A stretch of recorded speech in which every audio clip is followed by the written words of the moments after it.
Hey, this is Muhammad Humayun Ijaz, and today we will study about symbol and valency. So, what is symbol?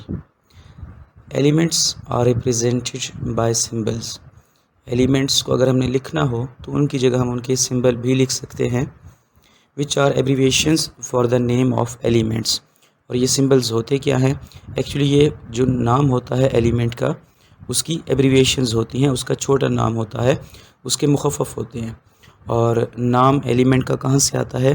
A symbol is taken from the name of that element in English, Latin, Greek और German. उस element का नाम English में भी हो सकता है, Latin ज़ुबान में भी हो सकता है, ग्रीक या जर्मन ज़ुबान में भी हो सकता है, और उसका एब्रीविएशन जो होगा वो हम एलिमेंट के सिंबल के तौर पर यूज़ कर सकते हैं। Now how to write a symbol. एक सिंबल को हम लिखते कैसे हैं? If it is a one letter, अगर ये एक ही हर्फ हो, it will be capital as. अगर ये एक ही हर्फ होगा तो इसको हम कैपिटल लिखेंगे, जैसा कि H for hydrogen, N for nitrogen and C for carbon.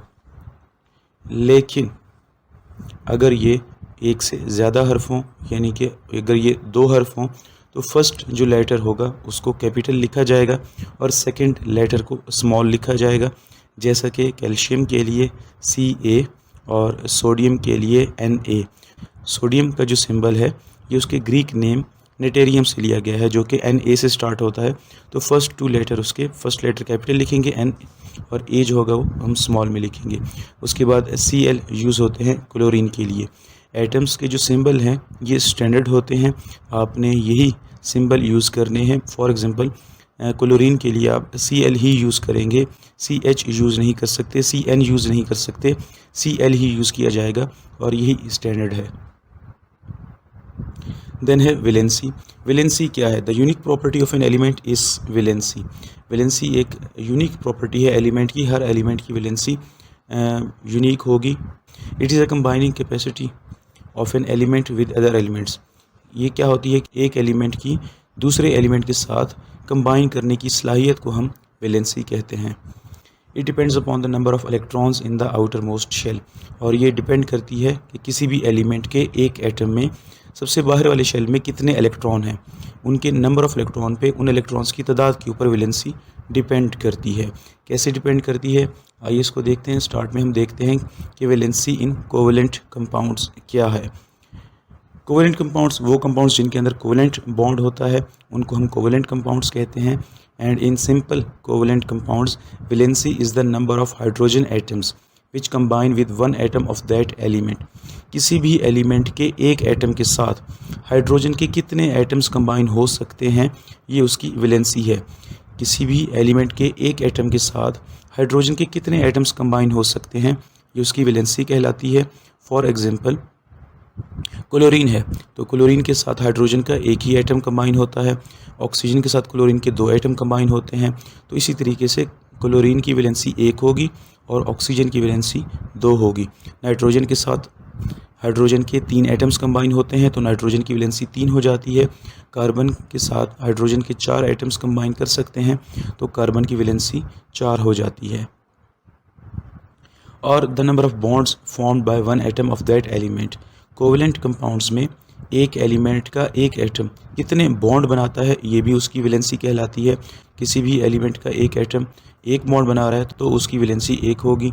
अगर किसी एलिमेंट का एक एटम 2 बॉन्ड बना रहा है तो उसकी वैलेंसी 2 होगी। इसमें हम मज़ीद डिटेल देखते हैं कंपाउंड्स में। यहाँ पे आपको स्ट्रक्चर दिखाया गया है HCl का। यहाँ पे जो छोटा एटम है ये हाइड्रोजन का है और बड़ा एटम आपको क्लोरीन का दिखाया गया है। इसमें जो आपको ऑरेंज या रेड कलर के डॉट्स नज़र आ रहे हैं ये क्लोरीन के आउटर मोस्ट शेल में पाए जाने वाले इलेक्ट्रॉन्स हैं, और जो येलो डॉट नज़र आ रहा है ये हाइड्रोजन का एक इलेक्ट्रॉन है। हाइड्रोजन के एटम में एक इलेक्ट्रॉन होता है और क्लोरीन के आउटर मोस्ट शेल में, सबसे बाहर वाले शेल में 7 इलेक्ट्रॉन होते हैं। अब होता क्या है, जब ये दोनों आपस में करीब आते हैं तो हाइड्रोजन का एक इलेक्ट्रॉन और क्लोरीन का एक इलेक्ट्रॉन ये दोनों मिलकर एक पेयर बना देते हैं। इसको हम बॉन्डेड पेयर ऑफ इलेक्ट्रॉन कहते हैं, और ये पेयर दोनों ही एटम्स में रिवॉल्व करता है। इस तरीके से क्लोरीन का ऑक्टेट रूल, यानी कि उसके आउटर मोस्ट शेल में 8 इलेक्ट्रॉन होने चाहिए, वो कंप्लीट हो जाता है। और हाइड्रोजन का डुप्लेट रूल, यानी कि उसके आउटर मोस्ट शेल में 2 इलेक्ट्रॉन होने चाहिए, वो कंप्लीट हो जाता है। अब आप यहाँ पे देख सकते हैं कि क्लोरीन हाइड्रोजन के सिर्फ एक एटम के साथ कंबाइन हो रही है, तो इसका मतलब कि क्लोरीन की वैलेंसी 1 होगी। एक और एग्जांपल हम देखते हैं। दूसरी एग्जांपल है हमारे पास वाटर की। वाटर के अंदर एक ऑक्सीजन का एटम होता है और 2 छोटे एटम्स हाइड्रोजन के होते हैं। पिक्चर में आप देख सकते हैं, आपको एक बड़ा एटम येलो कलर में ऑक्सीजन का नज़र आ रहा है और 2 हाइड्रोजन के एटम्स ग्रीन कलर में नज़र आ रहे हैं। जो येलो डॉट हैं ये ऑक्सीजन के इलेक्ट्रॉन्स हैं और जो ग्रीन डॉट है ये हाइड्रोजन के इलेक्ट्रॉन्स हैं। ऑक्सीजन के पास टोटल 8 इलेक्ट्रॉन्स होते हैं। फर्स्ट शेल में 2 इलेक्ट्रॉन्स आ जाते हैं और सेकंड शेल में 6 इलेक्ट्रॉन्स आते हैं। इसको ऑक्टेट रूल कंप्लीट करने के लिए 2 इलेक्ट्रॉन्स मज़ीद चाहिए होते हैं, तो ये 2 हाइड्रोजन एटम्स के साथ कंबाइन कर लेती है। हाइड्रोजन की अगर हम बात करें तो ऑलरेडी उसके पास 1 इलेक्ट्रॉन होता है, वो 1 इलेक्ट्रॉन ऑक्सीजन के साथ शेयर कर लेता है, तो इस तरह उसका डुप्लेट रूल कंप्लीट हो जाता है। लेकिन अगर हम बात करें ऑक्सीजन की, तो उसने 1 इलेक्ट्रॉन तो 1 हाइड्रोजन से ले लिया, अभी भी फिर उसके पास 7 इलेक्ट्रॉन होते हैं, तो एक और इलेक्ट्रॉन लेने के लिए वो एक और हाइड्रोजन के साथ कंबाइन होती है। तो इस तरह ऑक्सीजन यहाँ पे 2 हाइड्रोजन एटम के साथ कंबाइन करती है, तो ऑक्सीजन की वैलेंसी 2 होगी, जबकि हाइड्रोजन एक एलिमेंट है और उसका एक एटम ऑक्सीजन के साथ एक ही बॉन्ड बना रहा है। एक एटम एक ऑक्सीजन के साथ बॉन्ड बना रहा है, तो हाइड्रोजन की वैलेंसी 1 होगी। यहाँ पे ऑक्सीजन की वैलेंसी 2 और हाइड्रोजन की वैलेंसी 1 होगी। तो इस तरीके से the valency of chlorine, oxygen and nitrogen and carbon is 1, 2, 3 and 4 respectively, यानी कि क्लोरीन का एक एटम एक ही बॉन्ड बना सकता है, ऑक्सीजन का जो एटम है वो 2 बॉन्ड बना सकता है, नाइट्रोजन का एटम 3 बॉन्ड बना सकता है और कार्बन का एटम 4 बॉन्ड बना सकता है। तो इनकी जो वैलेंसी है वो भी रिस्पेक्टिवली यानी कि बिलतरतीब यही होगी, यानी कि क्लोरीन की 1, ऑक्सीजन की 2, नाइट्रोजन की 3 और कार्बन की 4। अगर आप हाइड्रोजन एटम के हिसाब से देखें तो भी सेम है। क्लोरीन हाइड्रोजन के एक एटम के साथ कंबाइन होती है, ऑक्सीजन हाइड्रोजन के 2 एटम के साथ, इसी तरीके से नाइट्रोजन हाइड्रोजन के 3 एटम के साथ कंबाइन होती है और 4 हाइड्रोजन के एटम बॉन्ड बनाते हैं कार्बन के साथ। देन है वैलेंसी इन आयोनिक कंपाउंड्स। आयोनिक कंपाउंड्स में वैलेंसी का क्या कंसेप्ट है? In simple ionic compounds, valency is the number of electrons gained or lost by an atom of an element to complete its octet। किसी भी element के एक atom को अपना ऑक्टेट कंप्लीट करने के लिए जितने इलेक्ट्रॉन हासिल करने पड़ते हैं या जितने इलेक्ट्रॉन खोने पड़ते हैं, उन इलेक्ट्रॉन्स की तादाद उसकी वैलेंसी कहलाती है। अगर वो 1 इलेक्ट्रॉन खोएगा तो उसकी वैलेंसी 1 होगी, अगर वो 1 इलेक्ट्रॉन गेन करेगा तो भी उसकी वैलेंसी 1 होगी। इसी तरीके से नंबर ऑफ इलेक्ट्रॉन्स के ऊपर डिपेंड करता है उसकी valency. Elements having less than 4 electrons in their valence shell prefer to lose the electrons to complete their octet। अगर आउटर मोस्ट शेल में, सबसे बाहर वाले शेल में किसी भी एलिमेंट के एक एटम के पास 4 से कम इलेक्ट्रॉन होंगे तो वो प्रेफर करता है, वो तरजीह देता है कि इन इलेक्ट्रॉन को लूज़ कर दिया जाए। फॉर एग्जांपल सोडियम है, सोडियम का स्ट्रक्चर हम देख लेते हैं। यहाँ पे सोडियम के पास 11 इलेक्ट्रॉन होते हैं, उसके पहले शेल में 2 इलेक्ट्रॉन, अगले शेल में 8 इलेक्ट्रॉन और आखिरी शेल में 1 इलेक्ट्रॉन रह जाता है।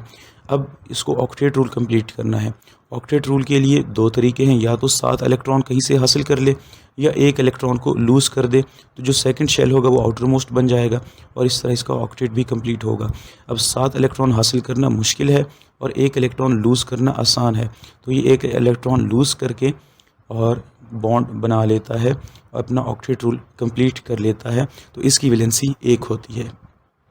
ये तो बात है कि अगर एलिमेंट के एक एटम के पास आउटर मोस्ट शेल में 4 से कम इलेक्ट्रॉन हो तो वो लूज़ कर देने की सलाहियत रखता है, जैसा कि एटम सोडियम, मैग्नीशियम और एल्यूमिनियम हो गए।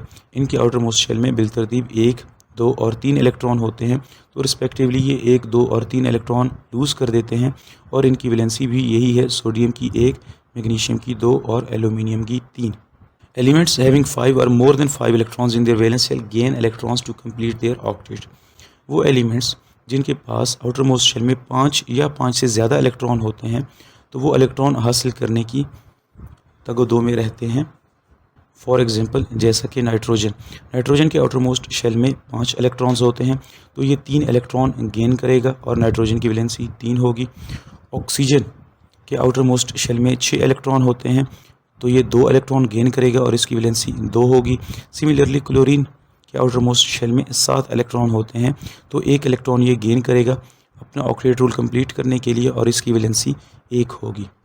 तो they gain 3, 2 and 1 electron respectively to complete their octet. Second जो एग्जाम्पल है वो हम देखते हैं यहाँ पे क्लोरीन की। क्लोरीन के पास 17 इलेक्ट्रॉन्स होते हैं और पहले शेल में 2, अगले शेल में 8 इलेक्ट्रॉन और आउटर मोस्ट शेल में 7 इलेक्ट्रॉन होते हैं। अब ऑक्टेट रूल कंप्लीट करने के लिए इसके पास भी 2 सूरतें हैं, या तो 1 इलेक्ट्रॉन कहीं से हासिल कर ले या फिर अपने साथ के 7 इलेक्ट्रॉन लूज़ कर दे, तो इसका जो सेकंड शेल होगा वो आउटर मोस्ट बन जाएगा और उसमें ऑक्टेट कंप्लीट है। तो 7 इलेक्ट्रॉन लूज़ करना मुश्किल बात है, जबकि 1 इलेक्ट्रॉन गेन करना आसान है। तो ये 1 इलेक्ट्रॉन गेन कर लेता है और इसका भी ऑक्टेट कंप्लीट हो जाता है।